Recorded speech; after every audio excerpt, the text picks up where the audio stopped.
But of course, this is a best of 3 here tiebreaker, so don't go anywhere, ladies and gentlemen, because game 2, I'm sure Empire will be doing their best to strike back. Now, over to the desk to hear what they've got to say about a pretty incredible game 1 performance from VP. That is an excellent way to put it. I mean, VP came out swinging at the very beginning of the game, even before we reached the minute mark, and they kept on swinging until the very end. Yeah, like they pointed out, the mid lane went really, really well. I think when it comes to the overall aggression and execution, it seemed like the silencer, once again, being a solid pick for VP. Yeah. A lot of the times when Empire were looking for some sort of initiation, the global silence just shut them down really hard. It's a great pick against Ember Spirit too, as Winder pointed out, because if you cast Last Word on Ember, he's really restricted. So the way he engages into a fight is with a spell. He casts the Remnant and you get silenced. Mm-hmm. Or if you use Sleight of Fist to try to combine with Change, you get silenced.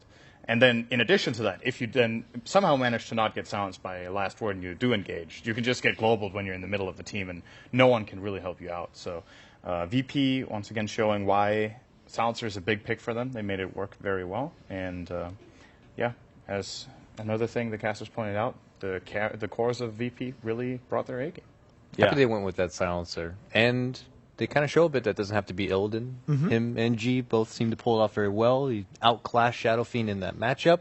I also liked a bit of synergy, which they did talk about briefly, but, you know, working with Spiritbreaker, having that global presence so that when he does commit to a charge, he followed up with the global silence, and he can get away with a good nether strike without being, you know, stopped. It's really nice.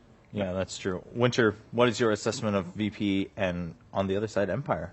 I mean, I said during the draft, one of the few key things is whoever has the support that makes the successful rotations to help the middle lane first is going to have a huge edge. Yeah. And in this game, the Tusk made a very early, I think it was during the first or second creep wave, he made a very early rotation towards the middle lane. He secured the kill on the Shadow Fiend and the Shadow Demon. I think they got 2 early kills, and the whole lane was over for the Shadow Fiend. He couldn't even go near the. Every time he comes for a creep wave, he takes harass from the Last Word and the Glaives.